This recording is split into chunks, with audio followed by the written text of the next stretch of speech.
Sungguh miris seperti inilah para siswa Sekolah Dasar Negeri Cilimus, Kampung Cilimus, Desa Nangerang, Kecamatan Jampang Tengah, Kabupaten Sukabumi, Jawa Barat. Harus belajar di halaman ruang guru lantaran tidak kebagian bangku belajar. Hal tersebut disebabkan 4 ruangan kelas atapnya ambruk usai diterjang hujan deras terjadi pada pertengahan Juli 2024 lalu. Hanya menyisakan 2 ruangan, itu pun 1 di antaranya atapnya terancam ambruk. Terpaksa ditopang gunakan tiang bambu. Pengajar SD Negeri Cilimus Hanudin mengatakan penyebab ambruknya atap sekolah disebabkan hujan deras dan kondisi bangunan tua. Pihak sekolah terus menghimbau kepada siswa agar tidak berada sekitar gedung sekolah, khawatir suatu waktu ambruk menimpa mereka.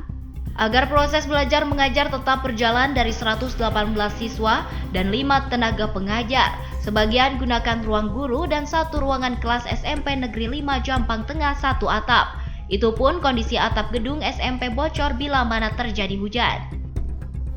Ada yang di ruangan kantor sekolah, seperti kelas yang saya bina tadi itu di kantor sekolah, 1 kelas.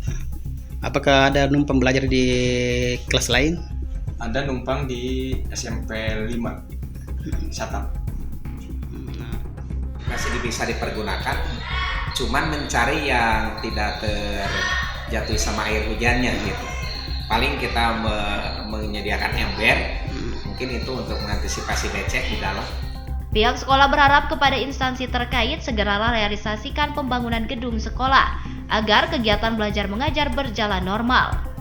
Dari Kecamatan Jampang Tengah, Kabupaten Sukabumi, Iqbal Bakar, Tim Liputan MGS TV melaporkan.